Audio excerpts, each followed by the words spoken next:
قرآن کو سمجھ کے پڑھنے سے جو دل سے راب ہوتے ہیں،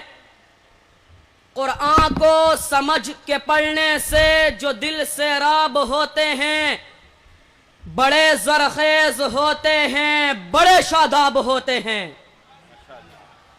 سامعین محترم، ایک طرف میں قرآن میں افلا یتدبرون القرآن ام علی قلوب اقفالها اور افلا یتدبرون القرآن ولو کان من عند غیر اللہ لوجدوا فیہ اختلافا کثیرا اور افلم یدبروا القول ام جاءہم ما لم یأت آباءہم الاولین اور کتاب انزلناہ الیک مبارک لیدبروا آیاتہ ولیتذکر اولو الالباب جیسی آیات کو پڑھتا ہوں اور دوسری طرف ماضی قریب کے لوگوں کی حالت زار کو دیکھتا ہوں تو دل خون کے آنسو روتا ہے کہ یا ربا، جس قرآن کو آپ نے فہم و تدبر کے لیے نازل کیا،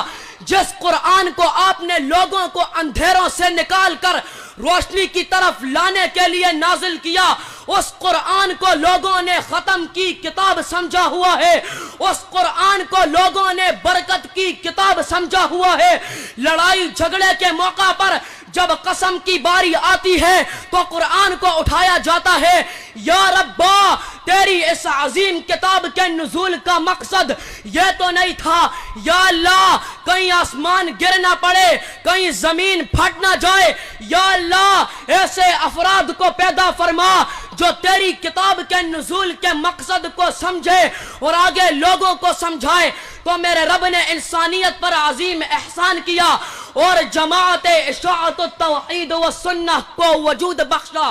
جس جماعت نے آ کر قرآن فہمی میں ایسا عظیم کردار ادا کیا جو کہ اپنی مثال آپ ہے۔ ماشاءاللہ جی، ماشاءاللہ۔ سامعین محترم، قرآن فہمی میں اشاعت کے کردار کو سمجھنے کے لیے جب میں اس جماعت کے بانیین کی زندگی کا مطالعہ کرتا ہوں تو مجھے اس جماعت کے بانی مبانی حسین علی الوانی رحمہ اللہ کی بلغت الحیران فی ربط آیات القرآن اور قاضی نور محمد رحمہ اللہ کی صاعقۃ الرحمن، شیخ القرآن غلام اللہ خان رحمہ اللہ کی تفسیر جواہر القرآن، قاضی شمس الدین رحمہ اللہ کی تفسیر تیسیر الرحمن، امیر بندیالوی رحمہ اللہ کی دعوت الحق اور شیخ القرآن مولانا محمد طاہر پنجپیری رحمہ اللہ کی سمت الدرر فی ربط الآیات والسور جیسی عظیم کتابیں نظر آتی ہیں جو رہتی دنیا تک قرآن فہمی میں اشاعت التوحید کے کردار کو اجاگر کرتی رہیں گی۔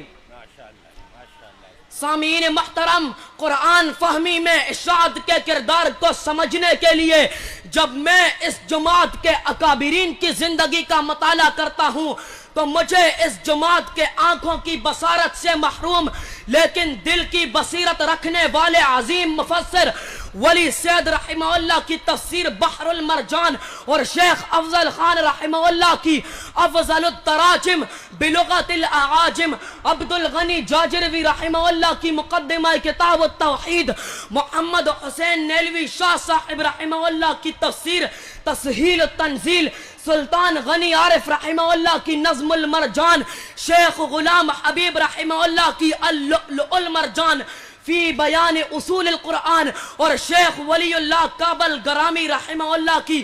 جواہر الملتقى جیسی عظیم کتابیں ملتی ہیں جو فہم قرآن میں اشاعت کے کردار کو سمجھنے والے کے لیے مشعل راہ کی حیثیت رکھتی ہیں۔ سامعین محترم، قرآن کے نزول کا مقصد صرف اس کی تلاوت کرنا اور اس کو حفظ یاد رکھنا ہی نہیں بلکہ قرآن کے نزول کے مقصد کو بیان کرتے ہوئے میرے رب نے فرمایا کتاب انزلناہ الیک مبارک لیدبروا آیاتہ ولیتذکر اولو الالباب کہ قرآن کو ہم نے فہم و تدبر کے لیے نازل کیا۔ اٹھاؤ تفسیر ابن عثیمین صاحب تفسیر اس آیت کی تفسیر میں لکھتے ہیں تدبر القرآن فرض لأن العمل بالقرآن فرض ولا يتم العمل إلا بالتدبر وما لا يتم الفرض إلا به فهو فرض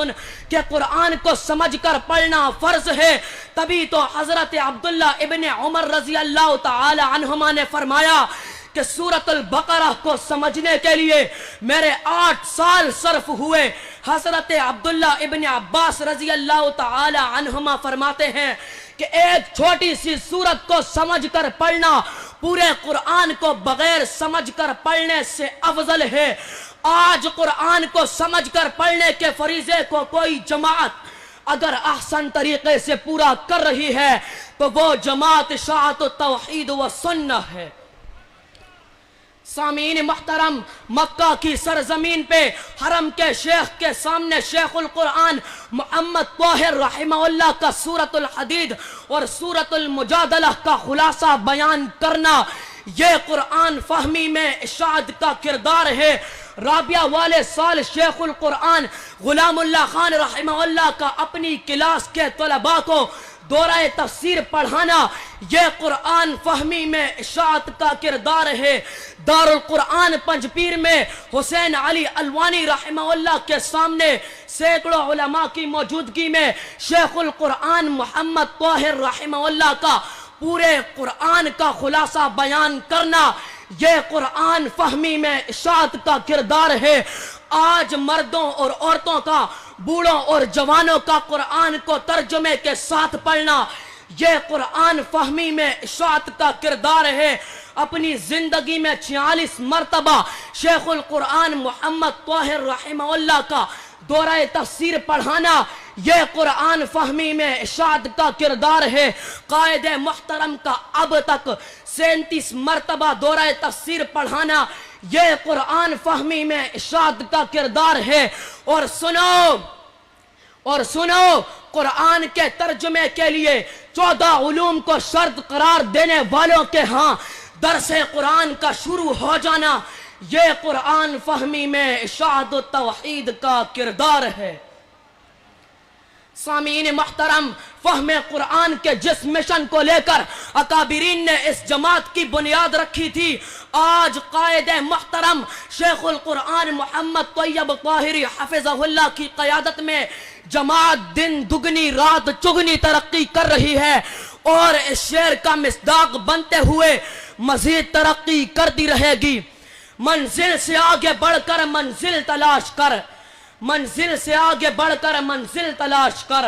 مل جائے تجھ کو دریا تو سمندر تلاش کر۔ ہر شیشہ ٹوٹ جاتا ہے پتھر کی چوٹ سے، ہر شیشہ ٹوٹ جاتا ہے پتھر کی چوٹ سے، پتھر ہی ٹوٹ جائے وہ شیشہ تلاش کر، فما علینا الا البلاغ۔